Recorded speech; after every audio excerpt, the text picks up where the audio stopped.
Welcome to the HMO Success Podcast. My name's Wendy, and this podcast will help you invest in houses of multiple occupation. Hi, HMOers. Thank you so much for tuning in to this latest podcast episode. Now, today's a little bit different because what I've decided to do on this podcast episode is to interview some of my mentees, my mentoring clients who are currently on one of my mentoring programs. And I thought it would be really interesting for you to listen to some of their stories, their journey, if you like, into HMOs, how they got started, some of the stumbling blocks and the problems that they've had, how they've overcome them, and some of the advice that they would give if you're looking to start investing in HMOs, or if you already are investing in HMOs, what you can learn from them. So on the podcast today, we have Dan Thompson. Say hello, Dan. Hello. Sarah Holson Beach. Hi, Sarah. Hi, Wendy. Hi. And Jane Vincent. Hi, Jane. Hi, Wendy. So we all know each other very well because we work together, we have support sessions together, we have training sessions together. And I've been working with one of them, with either of them from 6 months or more. I think they've all been on the program for 6 months or more, each of them.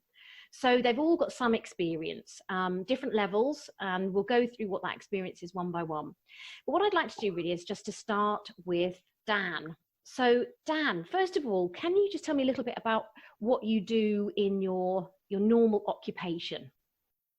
Yeah, okay. So I'm a manual therapist. So I work in private healthcare, fixing necks and backs mainly. And one of those people were Wendy, in fact. So that's how I got to know Wendy. So that's right. It was me, wasn't it? Because I've got a slight problem with my lower back. And I actually phoned up your practice and made an appointment, and you were the practitioner that I saw, and you helped me to run the London Marathon. I always say that, Dan. Without you, I wouldn't have been able to London. Well done. London Marathon. Thank you. So yeah, brilliant. So you and how long have you been doing that? I studied for 3 years, and then I practiced for 2 years until today. So what made you start to think about investing in HMOs? I think there was a few things. Obviously, when you're a student, you live in HMOs, so you have kind of first-hand experience of living in HMOs, the pros and the cons that go with that. And then also being 24 and a young professional myself, and my sisters being similar to my age, they've lived in HMOs as students, but also as young professionals too. When you don't want to move back in with mum and dad, often that's the option that you go for rather than if you can't afford to live on your own. So kind of seeing it for first hand was one reason why I thought, yeah, I reckon I could do this. And then reading a couple of books and learning more about money and different streams of income and spending, different ways to spend and ways to live your lifestyle and stuff like that kind of prompted me to think, yeah, you know, I fancy a bit of this, and property is one way of lots of different ways of achieving that.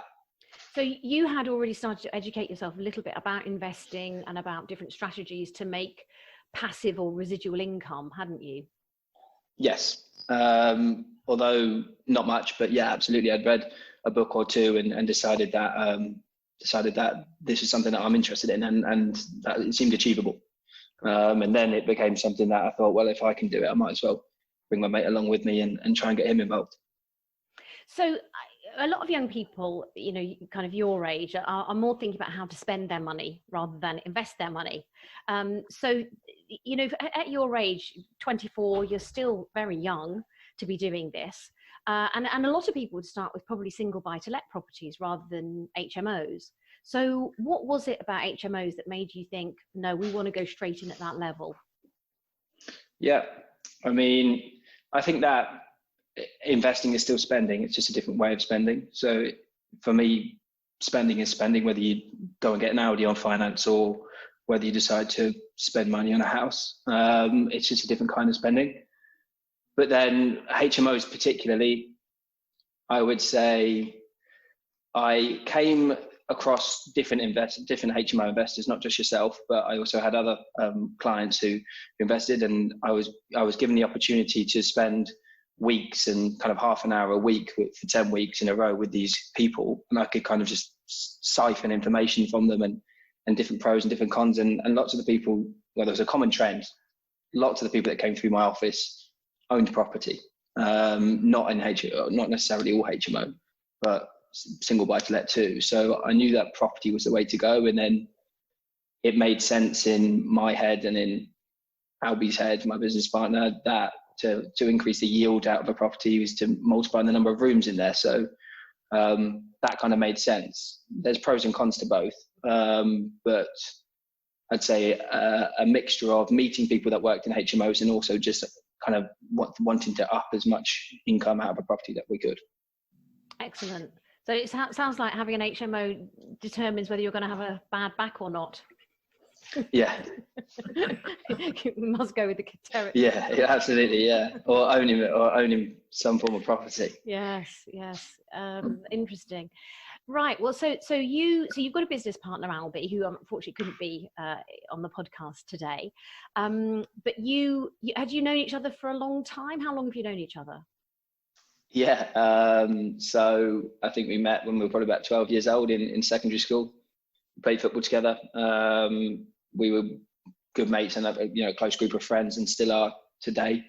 And so it kind of all started from me having the idea and then going home, and one Christmas break on Christmas Eve, just kind of saying, do you fancy getting involved with this? I'd already spoken to yourself and had a coffee with you prior to mentioning it to him. So I kind of already said, look, I'm in contact with this person, and do you want to kind of join in with me? And he said yes, but he said that at the time he did a year abroad before he started working, so he'd only just started his job, and he wanted to fast track and get kind of promoted and stuff before he started it, because he wanted to be able to give it a bit more time. So it was another 12 months from that that we actually started taking it a little bit more seriously and started the company and this, that, and the other. But I could ping the question back and say, obviously the first conversation that we had about property was in Starbucks, and I must have only been 21 or 22 at the time. So what did you think of me when this young lad walks in with his laptop and a notepad and just starts asking you about random questions? Well, I thought you had obviously educated yourself. I knew you knew something about it, and I knew that every time I came to have my back and the adjustments and so on, the way you were treating me, that there was a little bit of conversation about health and my back, but 90% was about, so tell me about HMOs, tell me about this, tell me about that. So I knew you were very interested, and I thought in my heart of hearts at some point you probably would want to come and work with me. I didn't know how long it would take before you made that decision, and I think I felt that you had the desire, you had the commitment, and actually even at your age you had the right mindset. And that's been very, very important, because we're going to come to this in a little while, but you've had some obstacles, some difficulties along the way. And having the right mindset, I think, is key to being able to overcome some of those. So Dan, I'm just going to move on from you. We'll come back to you in a little while, to Sarah. Hi. Sarah, hi. So let me just say for the record that Sarah and I have also known each other for an awfully long length of time. We go back a long, long time. When our children were very, very small when we first met. We don't live too far from each other. And our paths have taken, our lives have taken different paths, and we've done different things with our lives. So Sarah, what was it that you started to sort of generate your thinking and your kind of creativity and your interest in HMOs? I think, well, it goes back to, we've got one buy-to-let property, which we bought 3 years ago. I work full-time at the moment, very demanding job, a lot of travel as well. And it's always been, all those 25 years ago when we first met, we were both very much, had this vision, we knew what we wanted. And I think back then we wanted the financial freedom, and we had all these visions, and then the children get a little bit older. And then 1.5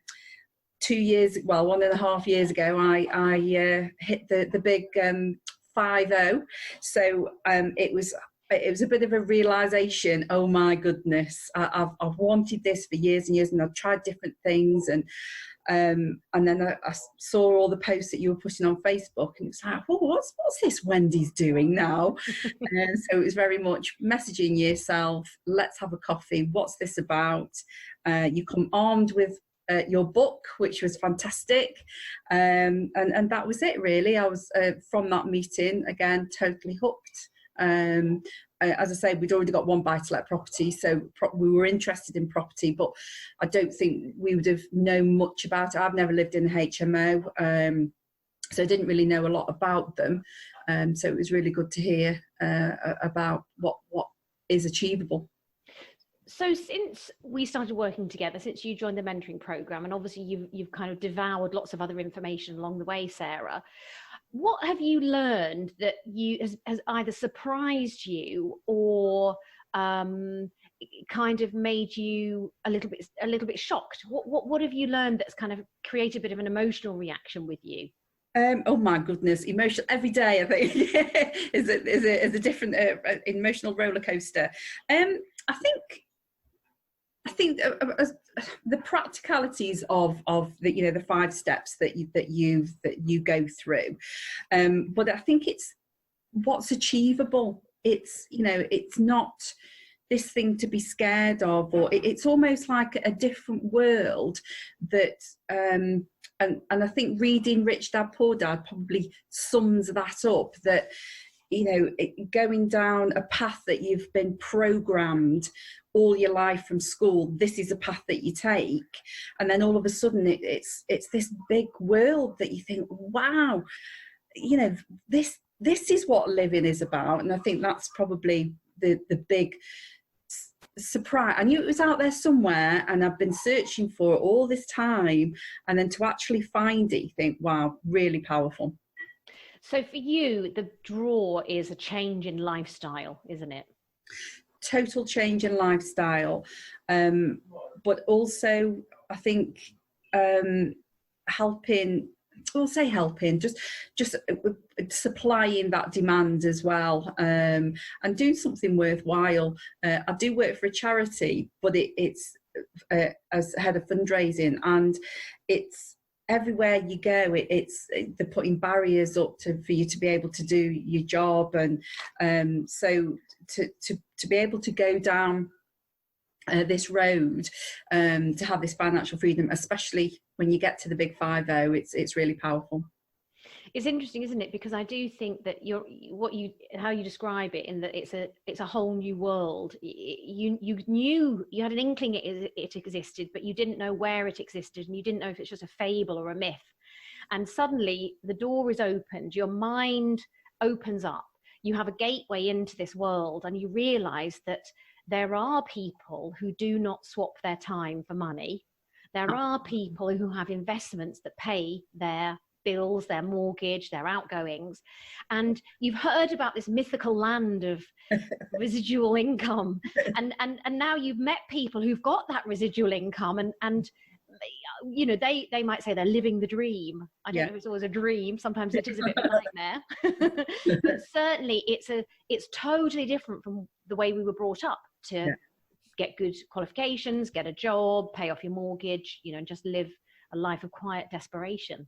So it's very much about mindset shift, but also awareness shift, isn't it? Yeah, it is. Yeah, very much so. Now, Sarah, you're married. You've got 2 grown-up sons. What do your family think of what you're doing? But a husband, Gary, totally behind it. He's really excited, and actually just taken voluntary redundancy. And I think because obviously with everything that's going on, that the opportunity was there, and if we hadn't have got the HMOs lined up, that would not have become a reality. He would have been moved within his job onto a job that he would not have been happy with at all. And it's helped us to make the decision to be brave, to say, do you know what, let's take the voluntary redundancy, let's go for this. You can work on the HMO, because we're actually going to be completing our first purchase. It keeps moving, but hopefully next Friday. So Gary will be able to do quite a lot of the work. And also I really want the boys are 25 and 23, and I really want the boys to be involved, and to be able to get their own properties going forward, so they don't have to sit on a motorway for 2 hours a day like I have done for the last 10 years. Yeah, great. So you've got some really great motivation then. You've got a good team behind you, haven't you? Which is, phenomenal. Yeah. Thank you, Sarah. Yeah, pleasure. I'd like to move on to Jane. Hello, Jane. Hi. So Jane, you are a more experienced investor. You already had a portfolio of HMOs when we first met, and you were, I think, at a little bit of a crossroads in your journey because you were trying to decide what the next step should be. Would you say that's a fair picture of how things were? Yes, definitely. That's yes. I just got to a point where I didn't know whether to carry on with HMOs or to perhaps try and do some bit larger projects. So I came to you for some assistance and guidance in where to head. And we roped you in, and we've never let you go ever since. So Jane, tell us about your, what had led you to say the point last year when you joined the mentoring program. What was your portfolio like? What had you'd already got some experience of developing HMOs before you even came on board? And can you tell us a little bit about those first few years in HMOs? What were they like for you? Well, I first bought my first HMO in 2014. I had got myself educated to a certain extent before doing that. And I used to work for the local authority and in council housing, letting and managing council houses. So it seemed like HMO seemed like a really good fit for me, sort of thing. So I decided that was the way to go. But I still had quite a few challenges in my first HMO because I didn't have the detailed guidance that maybe going on your mentoring program would have given me. Okay. So I did fall foul of a few things really. Funding was one of them. Probably paying too much for the property that I was buying was another one. So the things didn't go to plan. The builder was another one actually, because the builder I had was very much an old school builder who thought that I didn't want to do all the nice things that I wanted to do in my HMO, that I should just leave it and it was fine. And, he just had that vision of the old style of HMOs in fairly poor condition, like in a poor area sort of thing. So it was quite difficult working with him to convince him that I wanted to do something more high end, more different to that. And that's been part of your brand, hasn't it? Because part of your business growth has been to develop the brand, the website, the feel, the reason why people would come and rent a room from you as opposed to somebody else. It's not just been about producing beautiful rooms, which is what you do so well, but it's also been about having the social media, the marketing message that goes alongside that, which has been part of your growth, hasn't it? It has, and I actually operate in a very small defined area, and over a few years now I think I have become sort of known as somebody who provides good quality accommodation, try and provide provide a communal area in every house so that there's a sort of community within the house, which actually leads to less management issues, I find. I only to do properties for young professionals, so I try and keep to very strict age guidelines, and also I interview everybody myself and try and make sure somebody, as best you can fits in with the rest of the group in the house. So it's kind of trying to create a community in a nice environment somewhere close to where somebody's going to be working. And your HMOs are in as you say, a very small defined area, but accessible into London in a very good commuting area, aren't they? So there's an awful lot of reasons why somebody would want to live in that particular area. There's a lot of opportunities in terms of jobs and career and so on. That's right. The actual population of the area that I invest in is just over 6,000. So wow. It's small. It's a really small area, but there's a local hospital. Lots of companies have their headquarters not very far away. It's fantastic, links, road, train to London. So it's just it is important to choose your area carefully, and that particular area has worked well for me. Now, Jane, you've got a lot of experience. So you've been investing for 6 years now in HMOs. Got a number of them under your belt. Got a nice portfolio of rooms now. So if somebody came to you and said, look, I'm thinking about investing in HMOs, I think I've got a good area, which is often the first stumbling block, but let's assume somebody's sort of chosen their area. Are there some key learnings you've had along the way that you would give in terms of advice to somebody who's just starting up now? Well, definitely, I'd get myself educated, and more educated than I did, really. And I think that's invaluable. It just stops you making the mistakes that you otherwise make, and actually can be quite costly.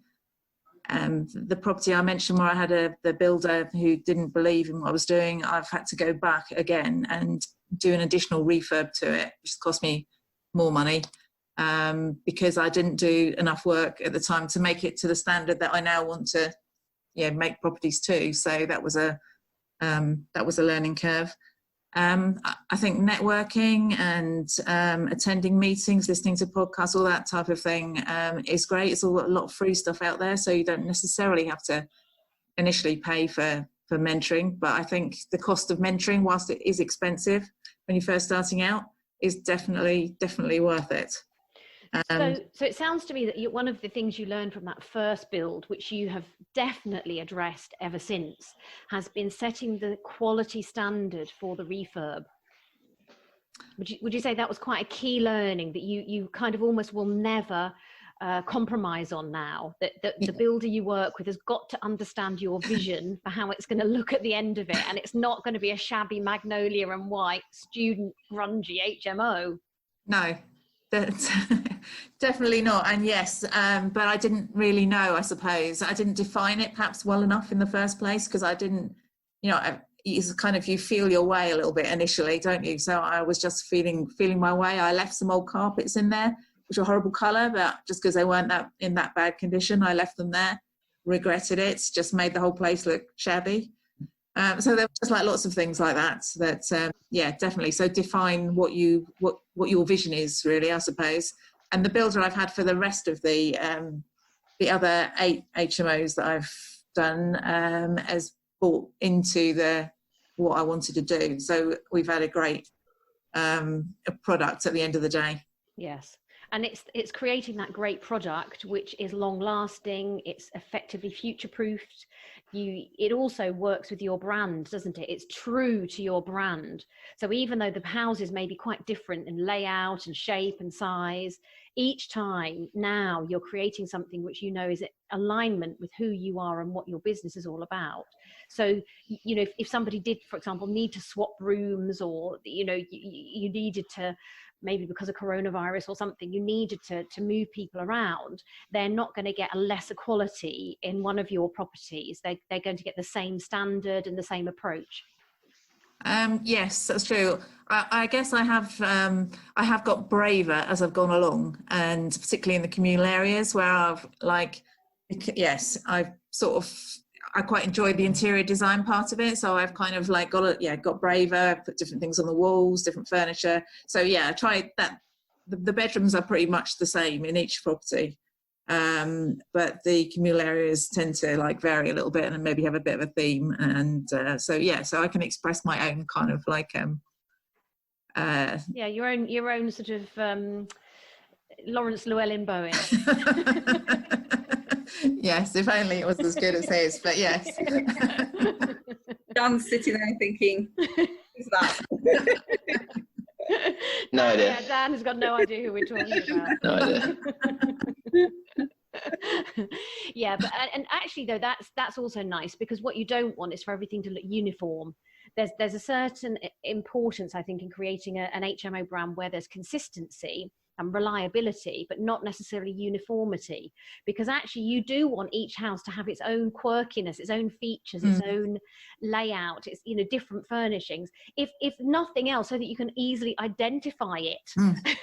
Yes. Once you get beyond about 30 rooms and 6 or 7 HMOs, it's can be quite hard sometimes to know which photo is that from, which room is that from, if they all look identical. Yeah. So that's actually very important to point out, that you do want each house to maximize its own features and be slightly different from the next one. So, Jane, thank you very much for that. That's very wise and sage advice. And I'm sure there'll be people listening today who will be chomping at the bit to get to the stage where they've got 8 or 9 HMOs that are cash flowing and are working well. What I'd like to do is as a group, really, ask you individually, and we can share this together. Some of the challenges now, because it's very easy, isn't it, to focus on the great side of HMOs, the cash flow, the multiple streams of income, the fact that you can take a house and have 5 levels of income stream rather than just one, as you would in a single buy-to-let. But there are challenges too, and I think we wouldn't be being fair to HMOs if we didn't acknowledge those. So perhaps in turn, let's start with you, Dan. What have been your challenges so far? I think we've had a few. I think, patience is a word that keeps on coming back round. Being chomping at the bit and achieving the position where we are now, where the kind of stepping stones are there. We know what we need to do. We just need to do it. It's great, but equally, you want to skip forward. You want to do so much more than actually maybe you can, and being patient. And it is something that I think one of the lessons which we're still learning. We've had challenges with things like understanding the legislation. Is one of recent that maybe we were too hasty, or we didn't actually fully understand that part of it. So that's had an effect. So that kind of comes into it. Little trivial things like trying to get a business bank account. That's a little one that we've been struggling with, because we're right at the start. So trying to show proof that you're an official business at the beginning can be a challenge. So a few different things. The coincidence with that is also that you've hit a very difficult time, haven't you? Doing this right now during coronavirus, when banking is, not at full capacity, and when lots of banks have got staff who are furloughed, they're being much more strict about taking on new accounts. They're dealing with the business loans, the bounce back loans and other funding streams. So the pressure on banks is very big at the moment, and you come into that time, which I don't think has made it any easier for you. Has it? I think that's also been a bit of a sort of unfortunate coincidence, really. Yeah, no, I'd agree with that. I think also Albie works in London, so a huge thing that we had to learn was to work with each other, and the more communication that we have, the more that seems to get done. We had times where our communication dropped and productivity dropped, and not much happened that month. Whereas when we give each other 5 minutes a day to kind of, even if it's just me outlining what I've done and showing him everything or this and the other, that's been a huge thing to learn, to go from being friends with someone to having to kind of switch your head and go a little bit serious is fun, but also was something that we definitely needed to learn and work on. Yes. Okay. So that's really good insight. So for people who are maybe looking to set up a business with a business partner, or a long-standing friend, there are some things they're going to have to bear in mind, aren't there? There's some ways of working. There's a new approach, a new way of working they have to adopt. So how have you managed to kind of work your way through that? And what do you still see as some of the challenges or the issues that you're facing? I think we make more of a point to check in on a business side of things. We talk to each other most days about rubbish, but to actually dedicate kind of 5 minutes to go through things just holds each other a little bit more accountable, and then gets more done. So that was definitely something which helped. Whereas before, we just trusted each other to do everything, and then a month down the line, and you really haven't done that much. So that was how we overcome that one. In terms of future challenges, I don't really know too much. I think we're going with the flow, and we're having to learn as we go along. We're learning on the job. Yeah. I mean, I've had a number of business partnerships, some of which have worked well, some haven't worked so well, and roles and responsibilities has always been one of the areas that you kind of naturally start to think about, as time goes on, start with you're both doing almost everything and you just divide up the tasks 50-50. But after a while, you learn that actually one of you is particularly good at one thing and not so good at another. And it just so happens your business partner's much better at that than you are. So having different skills and different strengths, and as time goes on, you'll probably find where you're each good, and maximize those is going to be the key. But right now where you are, it's you're probably still got a big to-do list, and it's right, Dan, you do this, Albie, you do this, Dan, you do this, Albie, you do this. So great. Okay, thank you. That's really, really valuable. Sarah, have you had any challenges, or has it all been sailing? Hunky-dory. I think the two main challenges for me were, the first one is fitting it all in when I was doing 10-hour days, 12-hour days. But I think you've just got to find that, you have got to find the time. And then when the pandemic started, we just had the offer accepted on our first HMO, and it was all pretty much, oh, actually everything's on hold now. We'd had some searches done and things, and I felt a bit of a relief, to be fair. I thought, hang on a minute, why am I relieved that this is stalled? And so I had to really have a think about that. So I think it's more the self-development. I think you mentioned it a little bit earlier. And so to combat those two things about having the demanding job and the self-development, I still get up. I'm working from home at the moment, but I still get up at 6 a.m. and I have literally half an hour of every day mapped out, and I know what I'm doing. Of everything, all the points in my day, I know what I'm doing, even down to that I will look at which podcasts that I will listen to when I go from a walk in the morning, at lunchtime, after work, and then in the evening. So everything is mapped out so I can make sure that I can fit everything in. Plus the self-development is very much about building your confidence and just really going for it, and not being too concerned about what if this happens, what if that happens. You could just go through all the time with those questions. So yes. They're the two main things that I've worked on. Wow. I mean, Sarah, that is incredibly disciplined of you. I'm really impressed to hear that, because I think I know how demanding your job is. I know how much traveling you have to do, and I know how tiring that is as well. So you're getting up extra early to fit in self-development, personal development, and exercise before you even go to work. Yes. So, but I am working from home now, so it's a little bit easier. But I start work at 8:30, but I get up at 6 to make sure that I get all those things done before I do start work.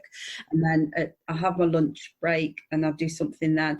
So the other thing that I do, I have broken, sounds a little bit very quite anal now, but I've broken my life down into 4 pillars. And there's a book by Dr.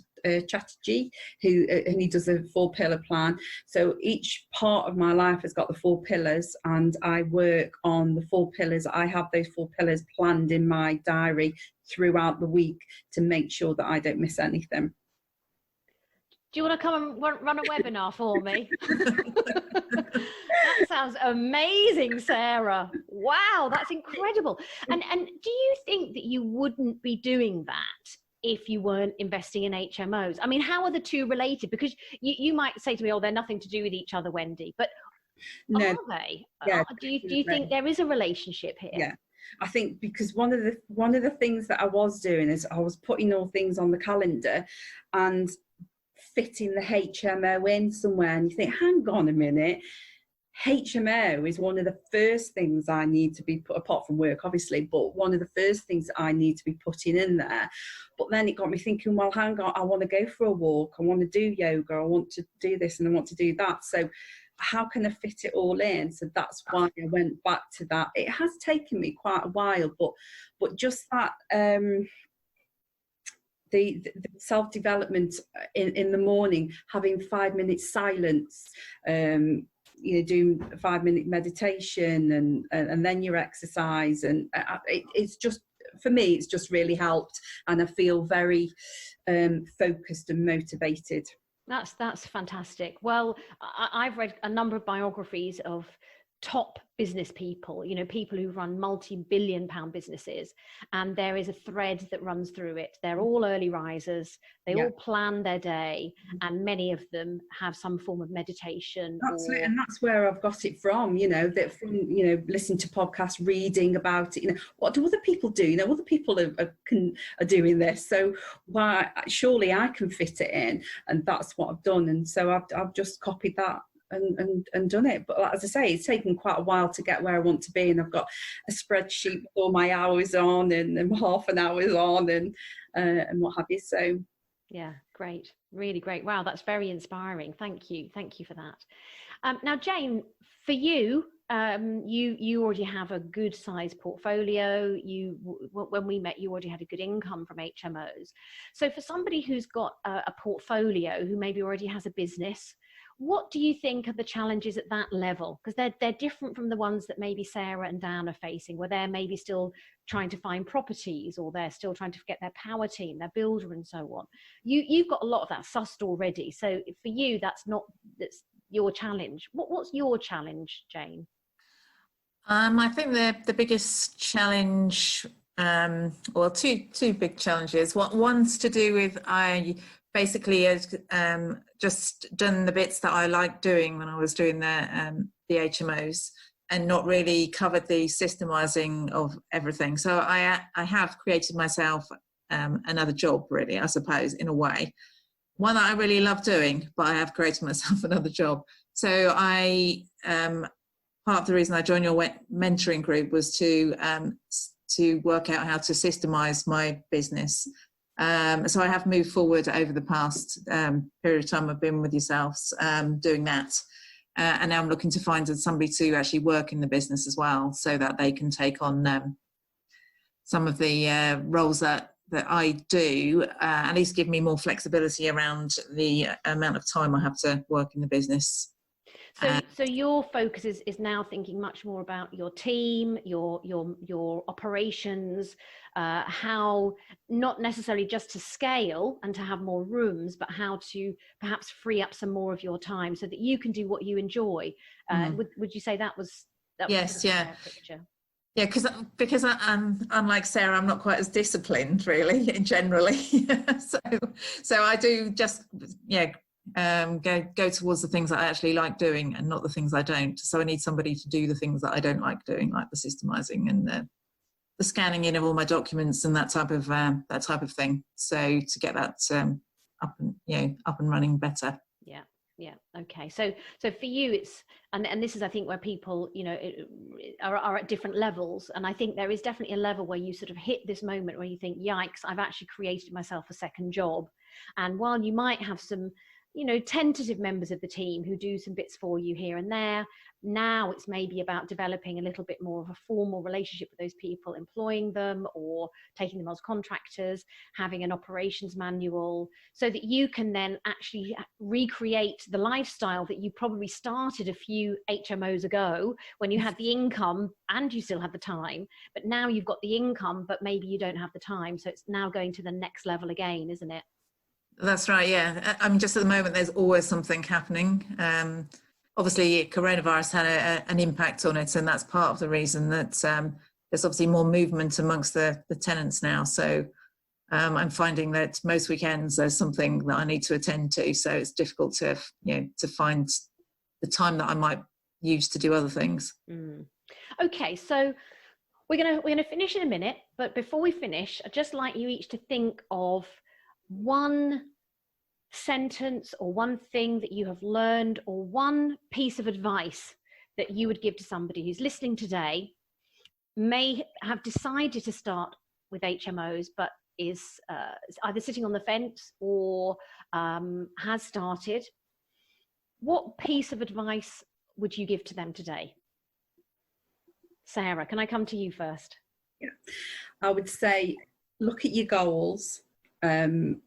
Plan your goals, if you're with a partner as well, husband, wife, or partner, and your goals then will determine what you want to do, to go forward in that, because your goals might be anything, but I think that is the key thing. And then go on from your goals, you'll develop your actions and also include your deadlines, and then you're aiming for something, and you will create the life of your dreams, but you need to know where you're going first to do that. Fantastic, thank you. Dan, what would you say? Difficult one, I think, because we're right at the start of our journey. So, I mean, we're still learning ourselves. But I would say that there's always kind of excuses and reasons why not to do something, or why not to start, whether that be HMOs or investing or anything really. Whereas there's always, so with that, that's never going to change. So you may as well kind of get your head down and start piecing together how you're going to achieve whatever it is, whether that be a lifestyle, whether that be something superficial that you want. There's always going to be reasons why you shouldn't invest in HMOs. There's always going to be the person in the pub that says you shouldn't do this. But there's always people that are doing it. So if you think that you can be that person, then find out how and start to piece together how you achieve it. Great, thank you. Jane? I'd say the same really. Get yourself educated, so that you don't make the mistakes that most people make initially. If you decide to go for it, then go for it. You'll learn loads along the way, but don't expect it to be a get-rich-quick strategy. It's more of a slow and steady strategy. And if you are willing to accept that and be patient, you will get to the point where you realise your dreams. Fantastic. Great. Jane, Sarah, Dan, thank you so much for being on the podcast today. It's been incredibly valuable. I would love everybody who's listening to make comments. If you've got questions, queries, put them in either in our Facebook group or comment below about the podcast. But I'd like to say a massive big thank you to our three very special guests today. Thank you very much. We'll be speaking to you all very soon. Thanks. Thank you. Bye for now. Thank you very much. Bye. Thank you for listening to the HMO Success Podcast. If you'd like to know more about how you can create a profitable HMO business, please visit our website, hmosuccess.co.uk, to find out more. We have plenty of free tools and information for you there, and also on our Facebook group, The Ultimate HMO Success System. We look forward to connecting with you very soon. Thanks for listening.